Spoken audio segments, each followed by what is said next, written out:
Hey guys, today we're going to talk about 10 little things that make a huge difference on whether you look dingy or dapper.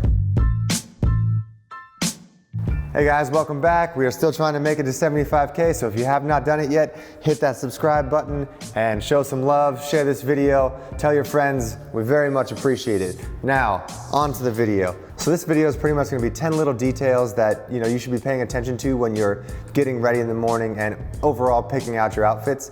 So a few things on this list are going to be specifically for the suited guys, the guys that want to dress up.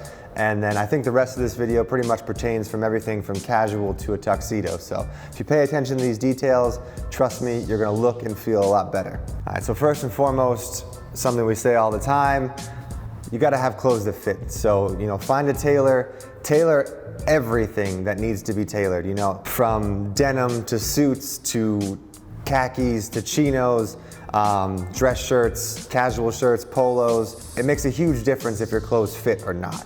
I mean, granted, if you can find clothes that fit perfect off the rack, there's no need to see a tailor. But if you can make a little adjustments here and there that pretty much off the rack clothes are not ever gonna give you. Maybe once, every 10 outfits you find a shirt that fits perfect.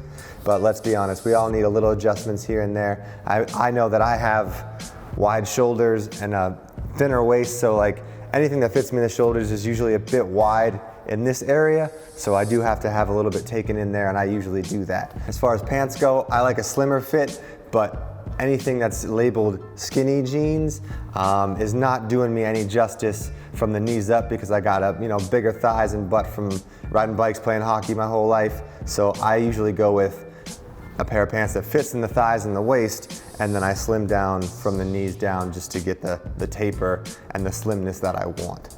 So that was a bit long for number one, but very, very important. Number two pertains to the suiting guys, but it is very, very important. So the width or the spreadness of your collar, basically how much your collar opens up, determines how big of a tie knot you need. So if you have a semi-spread collar, you probably want to go half Windsor. You have a button down, you probably want to go either Prince Albert or four in hand, something a little slimmer, a little longer. So basically, the less space there is here, the less size of a tie knot you need.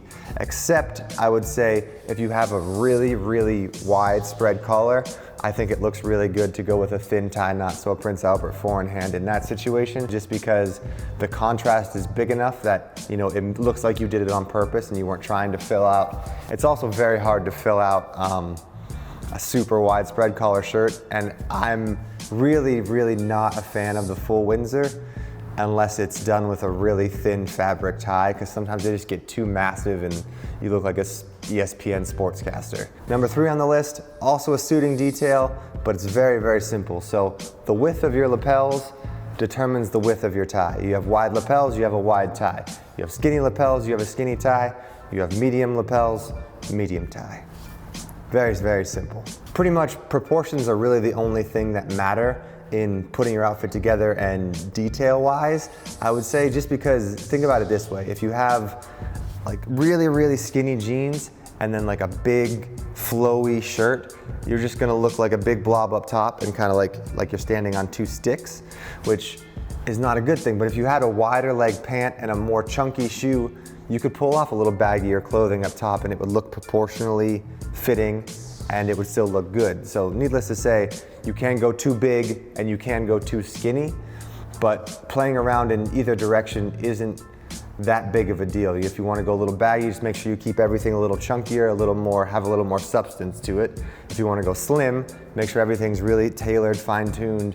Just make sure everything is slim from top to bottom, because if there's one thing that people will notice, it's when something's off. So as long as you keep everything uniform and proportionally correct, you're pretty much going to be right on point with your outfit.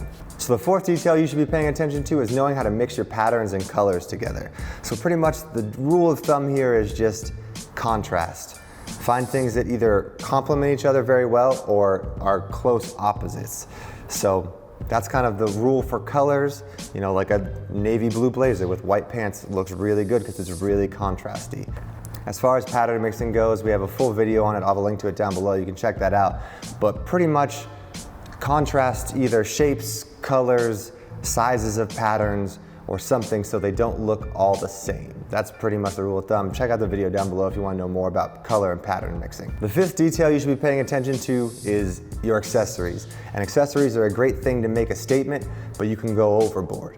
So you don't need to put 9 billion bracelets on a wrist or 8 necklaces on, but I do think accessories do make a huge difference in the little details. So, you have a cool watch, maybe a ring and a necklace, or, a tie bar and a pocket square. But don't go overboard, don't over accessorize, because then you kind of get back into the dingy category. It's kind of funny, there's always like a happy medium. So either, not doing enough doesn't look good, but doing too much is also not a good thing. So once you find, the right ratio, you'll figure it out. The sixth detail is so important, and it is grooming. A proper beard trim, a proper haircut, even, putting a little bit of product in your hair makes such a difference. If you see me without my hair, up or did, you would think I'm a completely different person, which is why I think Blake and I, or maybe just me, is actually gonna do a full video on why grooming matters. I'm gonna grow my beard out and kind of be ungroomed for maybe a week or two, and just so you can see what happens when you stop taking care of yourself and how things look.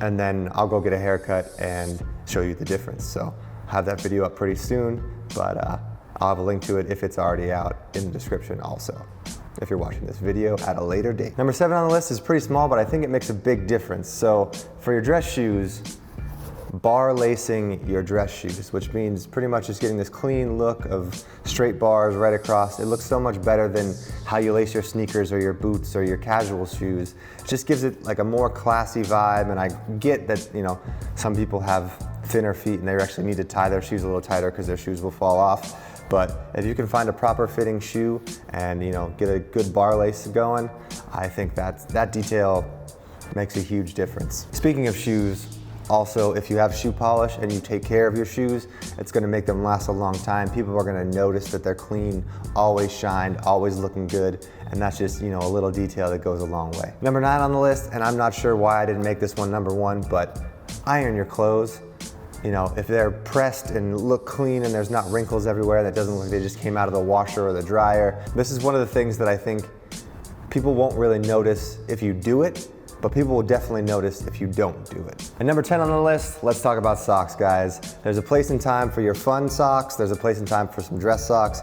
And I think if you're wearing shorts, no-show socks are a must. I don't really like that quarter length or calf high sock, or even, that little nibble that comes out of the bottom of I guess the original no-show sock, which still showed a lot. So, I think it's just a cleaner look. It looks a lot better. But that's just a personal opinion. If you disagree with me, we'll have a fight in the comments below. I'm happy to argue with you. Thanks for watching, guys. That pretty much concludes 10 details that will take you from dingy to dapper.